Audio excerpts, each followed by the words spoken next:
Fils et du Saint-Esprit. La paix soit avec vous.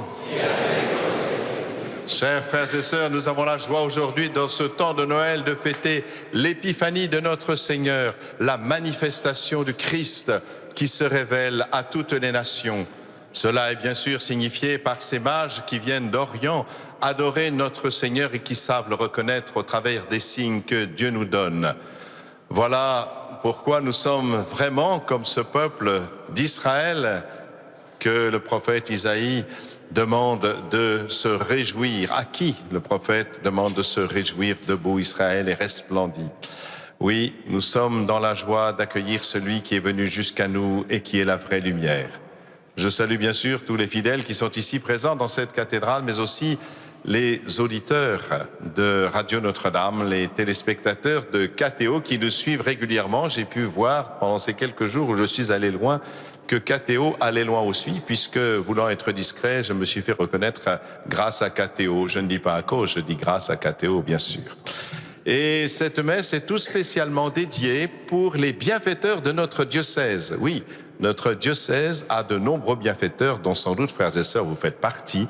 Eh bien, cette messe vous est spécialement dédiée, c'est pour vous qu'elle est dite. Pour nous préparer aussi à recevoir notre Seigneur, puisqu'il vient jusqu'à nous dans son Eucharistie, nous devons d'abord lui demander sa miséricorde et reconnaître que nous sommes pécheurs pour accueillir son pardon. Ensemble, nous disons: je confesse à Dieu Tout-Puissant, je reconnais devant mes frères que j'ai péché en pensée, en parole, par action et par omission. Oui, j'ai vraiment péché. C'est pourquoi je supplie la Vierge Marie, les anges et tous les saints, et vous aussi, mes frères, de prier pour moi le Seigneur notre Dieu. Que Dieu Tout-Puissant nous fasse miséricorde, qu'il nous pardonne nos péchés et nous conduise à la vie éternelle. Amen.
Gloria in excelsis Deo.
Seigneur. Aujourd'hui, Seigneur, tu as révélé ton Fils unique aux nations grâce à l'étoile qui les guidait. Daigne nous accorder, à nous qui te connaissons déjà par la foi, d'être conduits jusqu'à la claire vision de ta splendeur, par Jésus-Christ, ton Fils, notre Seigneur et notre Dieu, qui vit et règne avec toi dans l'unité du Saint-Esprit, maintenant et pour les siècles des siècles. Amen.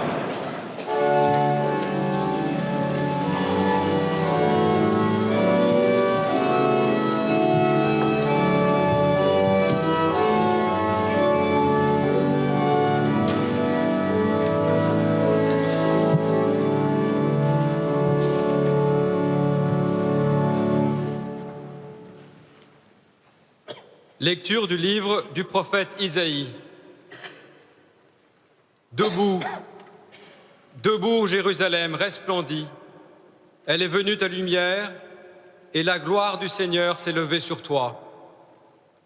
Voici que les ténèbres couvrent la terre, et la nuée obscure couvre les peuples. Mais sur toi se lève le Seigneur, sur toi sa gloire apparaît. Les nations marcheront vers ta lumière et les rois vers la clarté de ton aurore. Lève les yeux alentour et regarde. Tous, ils se rassemblent, ils viennent vers toi.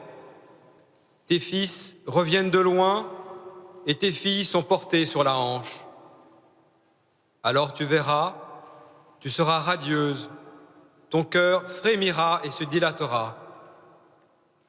Les trésors d'au-delà des mers afflueront vers toi. Vers toi viendront les richesses des nations. En grand nombre, des chameaux t'envahiront, de jeunes chameaux, de Madian et d'Epha. Tous les gens de Saba viendront, apportons l'or et l'encens. Ils annonceront les exploits du Seigneur. Parole du Seigneur.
En ces jours-là fleurira la justice, grande paix jusqu'à la fin des lunes. Il domine de la mer à la mer, et les fleuves jusqu'au haut de la terre. Toutes les nations, Seigneur, se prosterneront devant toi. Les rois de Tarsis et des îles apporteront des présents. Les rois de Saba et de Séba feront leur offrande. Tous les rois se prosterneront devant lui. Tous les pays le serviront. Toutes les nations, Seigneur, se prosterneront devant toi. Il délivrera le pauvre qui appelle et le malheureux sans recours. Il ressuscite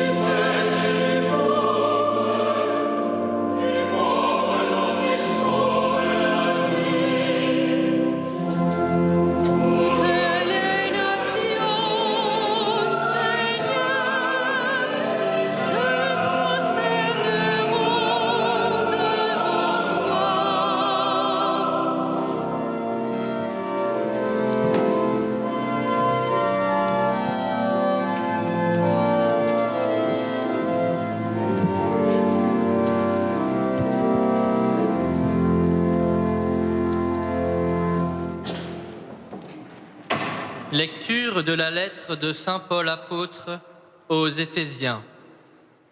Frères, vous avez appris, je pense, en quoi consiste la grâce que Dieu m'a donnée pour vous. Par révélation, il m'a fait connaître le mystère.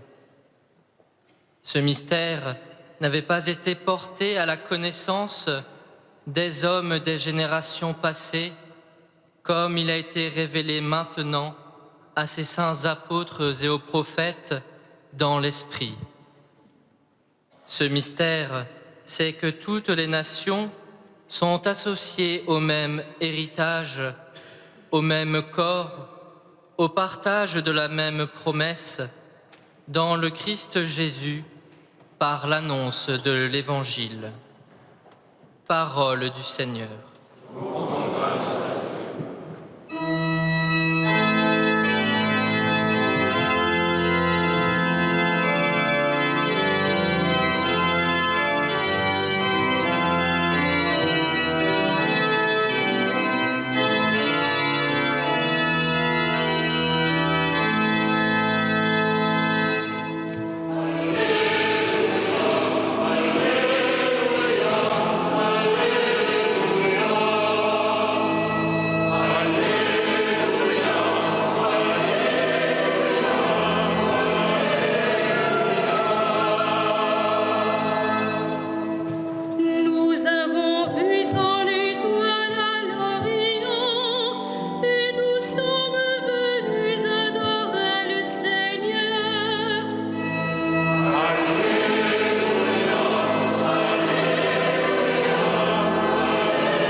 Le Seigneur soit avec vous. Et avec votre esprit. Évangile de Jésus-Christ selon saint Matthieu. Gloire à toi, Seigneur.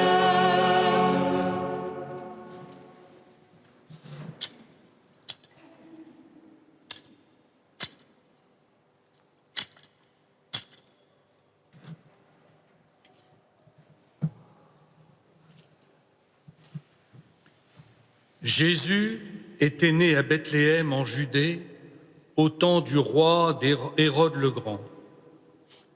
Or, voici que des mages venus d'Orient arrivèrent à Jérusalem et demandèrent « Où est le roi des Juifs qui vient de naître? Nous avons vu son étoile à l'Orient et nous sommes venus nous prosterner devant lui. » En apprenant cela, le roi Hérode fut bouleversé et tout Jérusalem avec lui. Il réunit tous les grands prêtres et les scribes du peuple pour leur demander où devait naître le Christ. Ils lui répondirent « À Bethléem en Judée, car voici ce qui est écrit par le prophète « Et toi, Bethléem, terre de Juda, tu n'es certes pas le dernier parmi les chefs-lieux de Juda, car de toi sortira un chef qui sera le berger de mon peuple Israël. » Alors Hérode convoqua les mages en secret pour leur faire préciser à quelle date l'étoile était apparue. Puis il les envoya à Bethléem en leur disant « Allez vous renseigner avec précision sur l'enfant, et quand vous l'aurez trouvé, venez me l'annoncer pour que j'aille, moi aussi, me prosterner devant lui. » Après avoir entendu le roi, ils partirent. Et voici que l'étoile qu'ils avaient vue à l'Orient les précédait, jusqu'à ce qu'elle vienne s'arrêter au-dessus de l'endroit où se trouvait l'enfant. Quand ils virent l'étoile, ils se réjouirent d'une très grande joie. Ils entrèrent dans la maison, ils virent l'enfant avec Marie sa mère, et tombant à ses pieds, ils se prosternèrent devant lui. Ils ouvrirent leur coffret et lui offrirent leurs présents, de l'or, de l'encens et de la myrrhe. Mais, avertis en songe de ne pas retourner chez Hérode, ils regagnèrent leur pays par un autre chemin. Acclamons la parole de Dieu.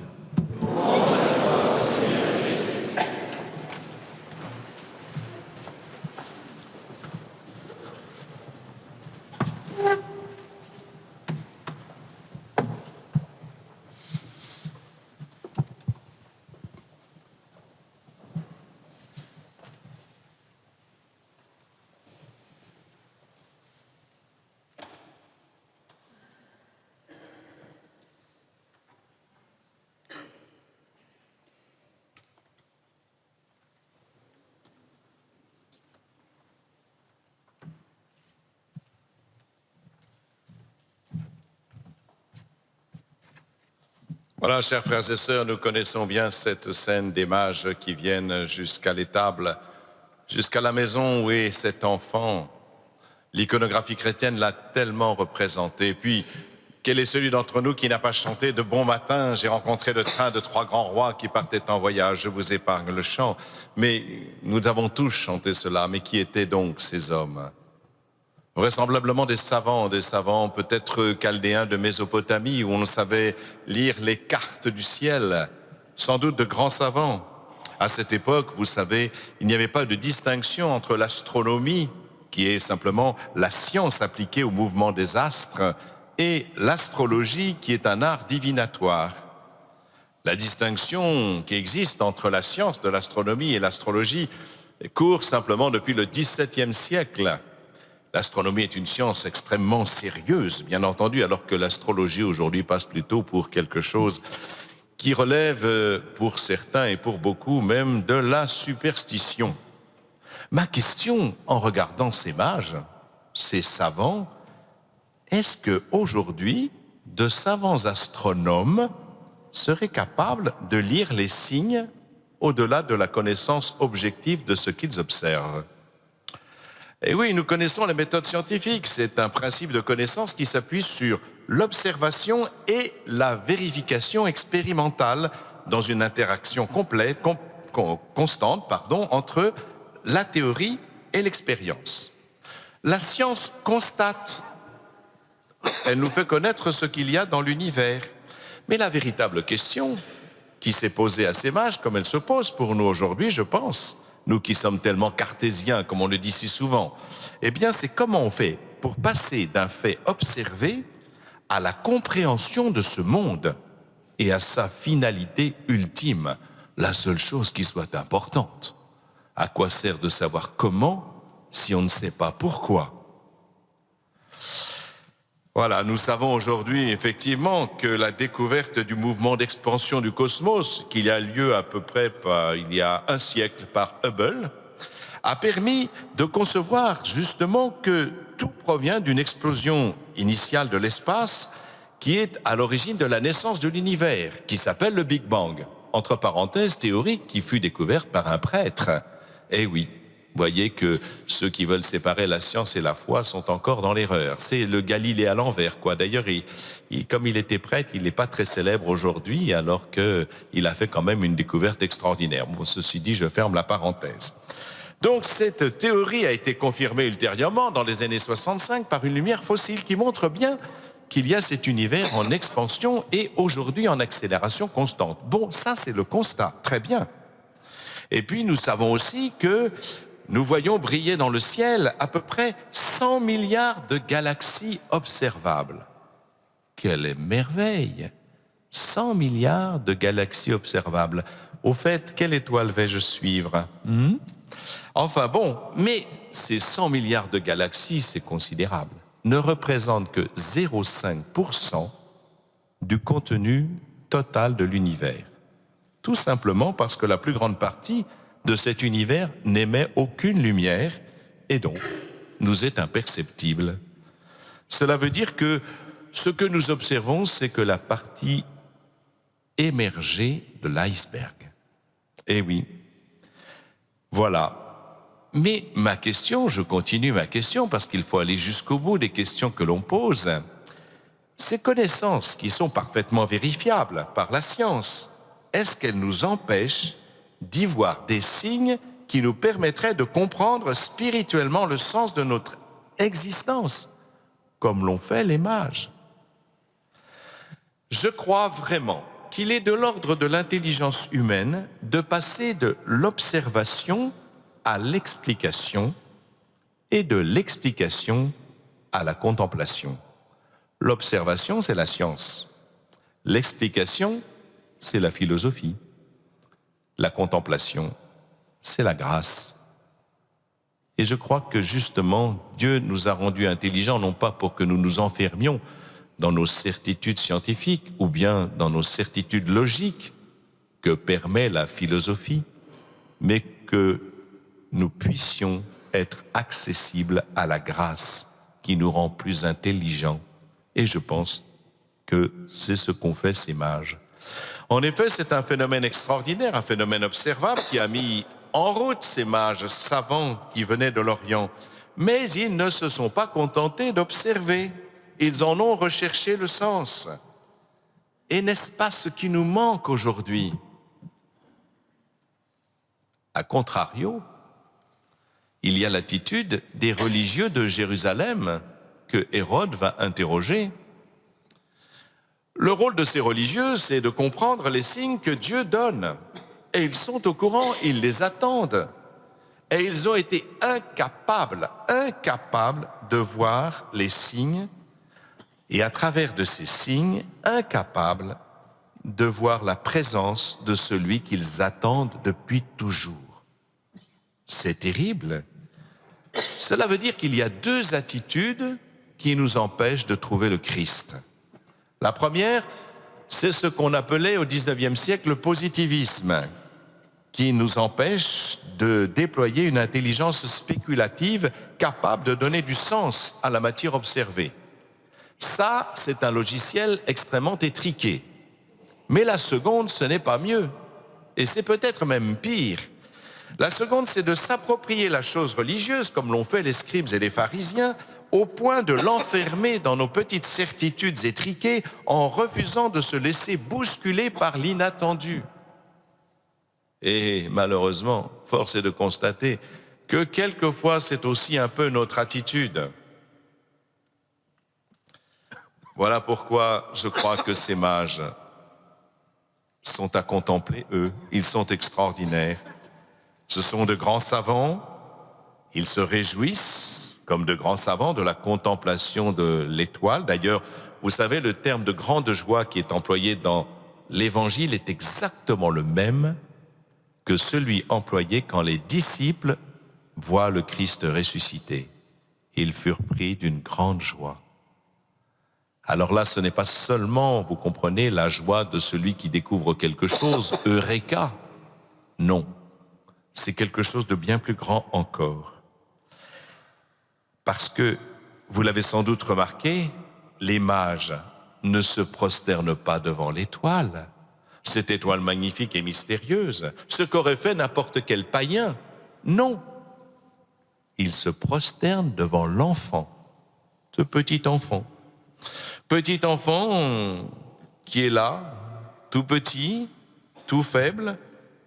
Ils comprennent, je crois, que celui-là, justement, c'est autre chose. C'est quelqu'un d'autre. Ce n'est pas seulement un enfant que l'on contemple comme on pourrait contempler un enfant en se réjouissant, bien sûr, de la venue au monde de cet enfant, non. Ils se réjouissent bien sûr d'avoir trouvé l'étoile mystérieuse, mais ils comprennent qu'au-delà du visible, celui qui est là devant eux, tout fragile, tout petit, il est le vrai roi. Il est le vrai roi à qui ils offrent l'or. Il est un véritable prophète qui, parce qu'il va vaincre la mort, se voit offrir la myrrhe par laquelle on embaumait les morts. Et puis, surtout, ils ont compris qu'au-delà de ce qu'ils observaient, ce petit-là, c'est le vrai Dieu à qui l'on présente l'encens comme une prière qui monte. Voilà, chers frères et sœurs, que puis-je espérer pour chacun d'entre nous, sinon que nous soyons tous assez intelligents pour nous laisser surprendre.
Credo in unum Deum.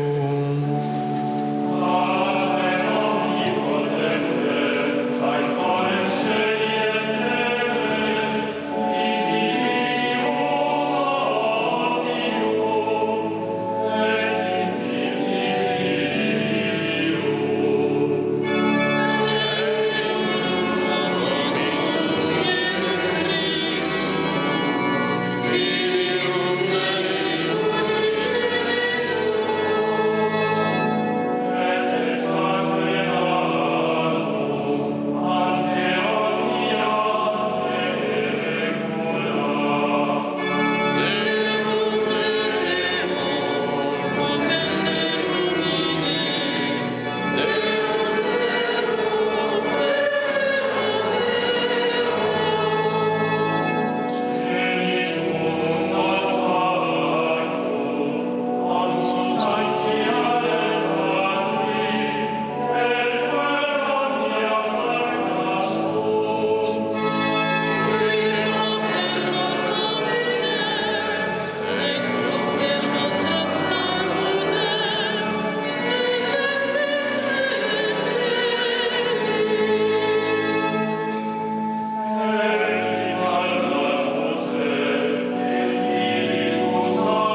Prions ensemble au moment d'offrir le sacrifice de toute l'Église. Regarde avec bonté, Seigneur, les dons de ton Église, qui ne t'offre plus ni l'or, ni l'encens, ni la myrrhe, mais celui que ses présents révélaient, qui s'immole et se donne en nourriture, Jésus, le Christ, notre Seigneur, lui qui vit et règne avec toi dans l'unité du Saint-Esprit, Dieu, pour les siècles des siècles. Amen. Le Seigneur soit avec vous. Et avec votre esprit. Élevons notre cœur. Nous levons notre Seigneur. Rendons grâce au Seigneur notre Dieu. Cela est juste et bon. Vraiment, il est juste et bon de te rendre gloire, de t'offrir notre action de grâce toujours et en tout lieu. À toi, Père très saint, Dieu éternel et tout-puissant. Aujourd'hui, tu as dévoilé dans le Christ le mystère de notre salut, pour que les peuples en soient illuminés. Et quand le Christ s'est manifesté dans notre nature mortelle, tu nous as recréés par la lumière éternelle de sa divinité. C'est pourquoi, avec les anges et les archanges, avec les puissances d'en haut et tous les esprits bienheureux, nous chantons l'hymne de ta gloire et sans fin nous proclamons.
Père infiniment bon, toi vers qui montent nos louanges, nous te supplions par Jésus-Christ, ton Fils, notre Seigneur, d'accepter et de bénir ces offrandes saintes. Nous te les présentons avant tout pour ta sainte Église catholique. Accorde-lui la paix et protège-la. Daigne la rassembler dans l'unité et la gouverner par toute la terre. Nous les présentons en même temps pour ton serviteur, le pape François, pour moi-même, ton humble serviteur, et tous ceux qui veillent fidèlement sur la foi catholique reçue des apôtres. Souviens-toi, Seigneur, de tes serviteurs, de tous les bienfaiteurs de notre diocèse et de tous ceux qui sont ici réunis, dont tu connais la foi et l'attachement. Nous t'offrons pour eux, ou ils t'offrent pour eux-mêmes et tous les leurs, ce sacrifice de louange pour leur propre rédemption, pour le salut qu'ils espèrent, et ils te rendent cet hommage à toi, Dieu éternel, vivant et vrai.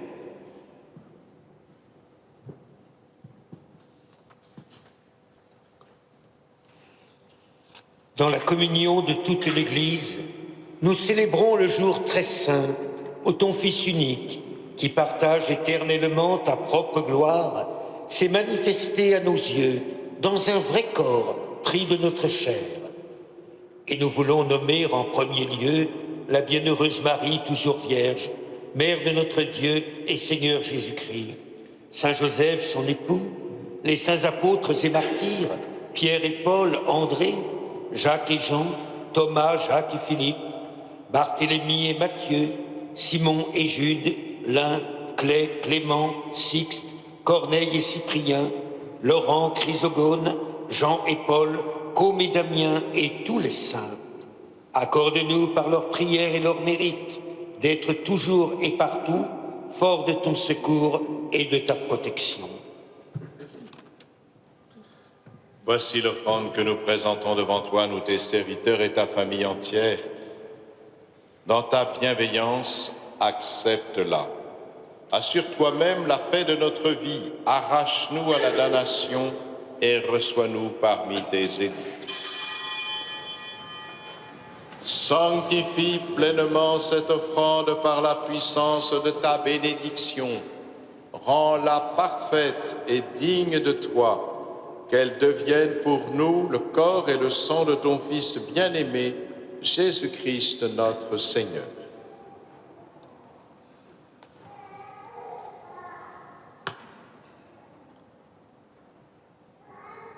La veille de sa passion, il prit le pain dans ses mains très saintes et les yeux levés au ciel vers toi, Dieu son Père Tout-Puissant. En te rendant grâce, il le bénit, il le rompit et le donna à ses disciples en disant : Prenez et mangez-en tous. Ceci est mon corps livré pour vous.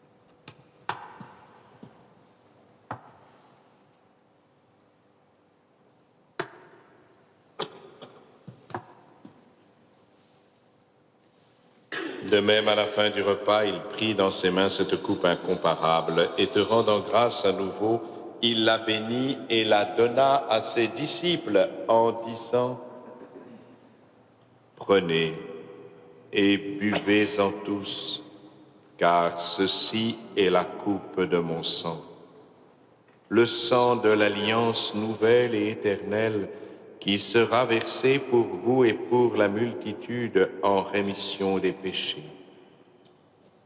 Vous ferez cela en mémoire de moi.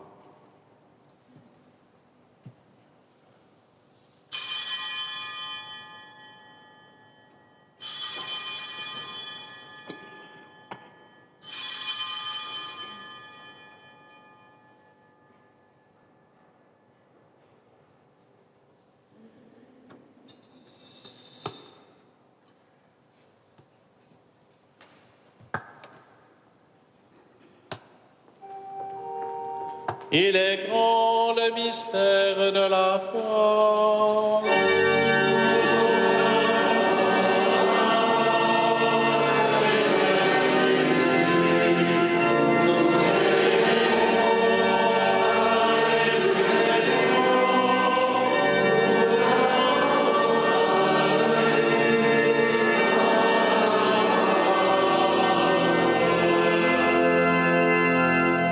C'est pourquoi nous aussi, tes serviteurs et ton peuple saint avec nous, faisant mémoire de la passion bienheureuse de ton Fils, Jésus-Christ, notre Seigneur, de sa résurrection, du séjour des morts et de sa glorieuse ascension dans le ciel, nous te présentons, Dieu de gloire et de majesté, cette offrande, prélevée sur les biens que tu nous donnes, le sacrifice pur et saint, le sacrifice parfait, pain de la vie éternelle et coupe du salut.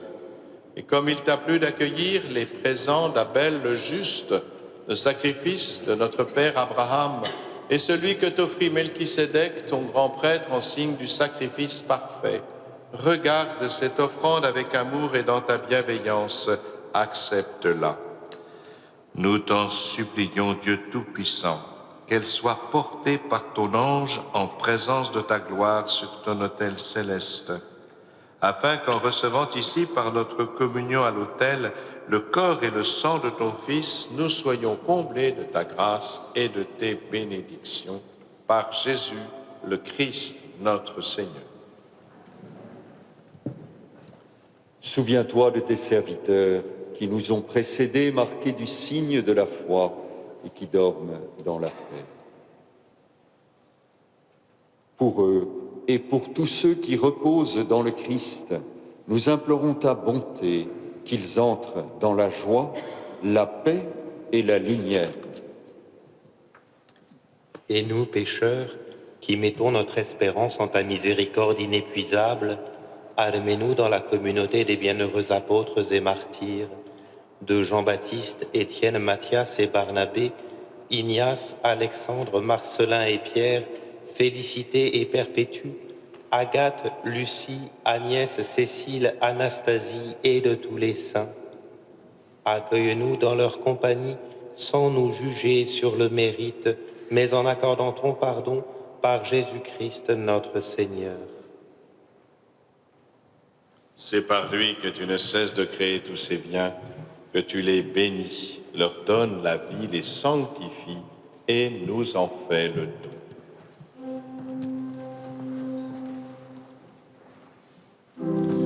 Par lui, avec lui et en lui.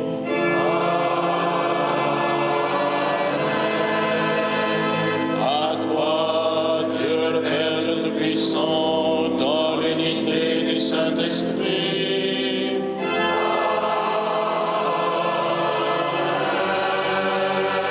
Tout honneur et toute gloire pour les siècles des siècles.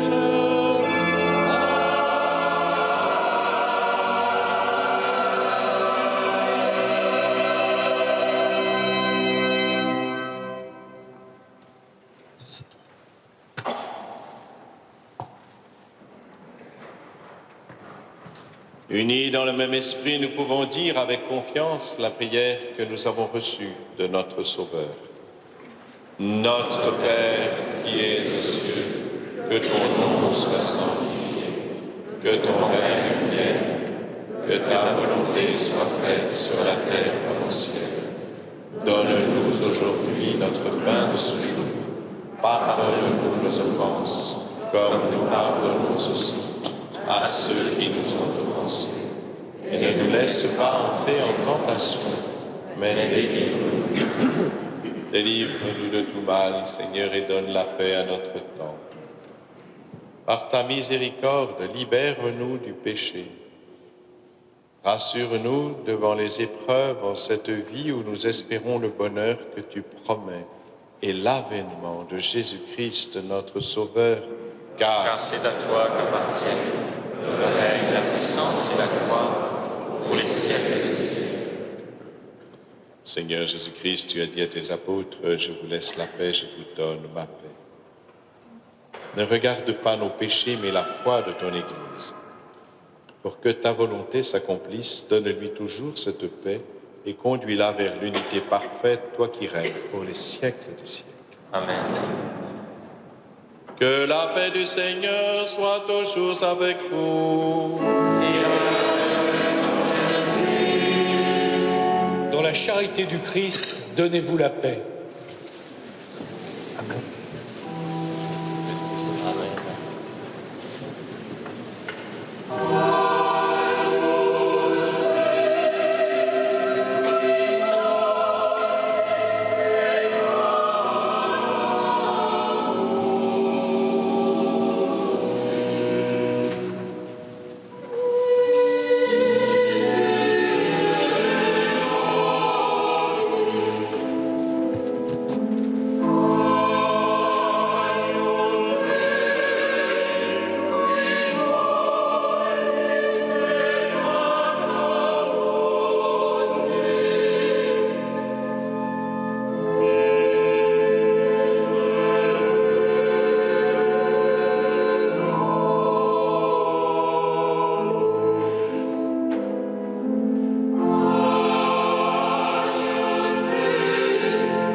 Heureux les invités au repas du Seigneur.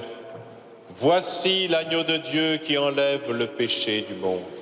Seigneur, je ne suis pas digne de te recevoir, mais dis seulement une parole et je serai guéri.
Prions ensemble.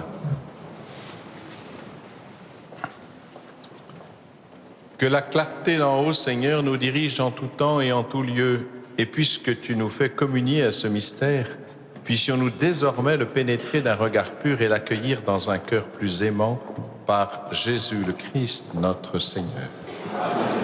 N'oubliez pas d'emporter avec vous la feuille de l'agenda de l'église Saint-Germain-l'Auxerrois.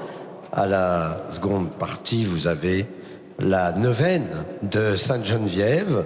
C'est pour nous, naturellement, pour notre diocèse de Paris, une année importante, une année jubilaire, 1600 ans. Et donc, je vous invite à venir samedi prochain à 16h30 sur la montagne Sainte-Geneviève, à Saint-Étienne-du-Mont, pour ouvrir l'année diocésaine.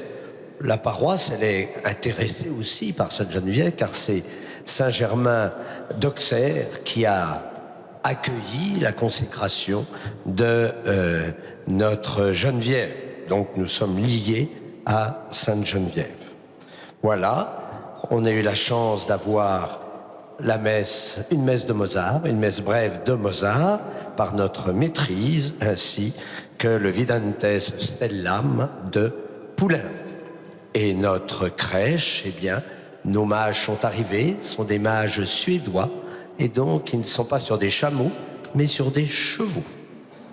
Et je me suis un peu trompé, je pensais qu'il venait de Mésopotamie, j'ai dit tout à l'heure, mais en fait il venait de Suède. Voilà.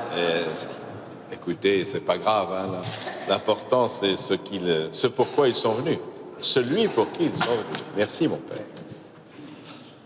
Le Seigneur soit avec vous. Dieu vous a appelé dans votre nuit pour que vous entriez dans sa lumière. Qu'il bénisse en vous la foi, l'espérance et l'amour. Qu'il les fasse croître et donner leurs fruits. Aujourd'hui, le Christ s'est manifesté au monde. Il est la lumière qui en dissipe les ténèbres. Marchez avec lui plein de confiance et que Dieu fasse de vous des lumières pour guider vos frères sur leur chemin. Et quand vous parviendrez au terme de la route, vous verrez celui que les mages ont cherché en se guidant sur une étoile. Votre Seigneur, le Christ, lumière née de la lumière.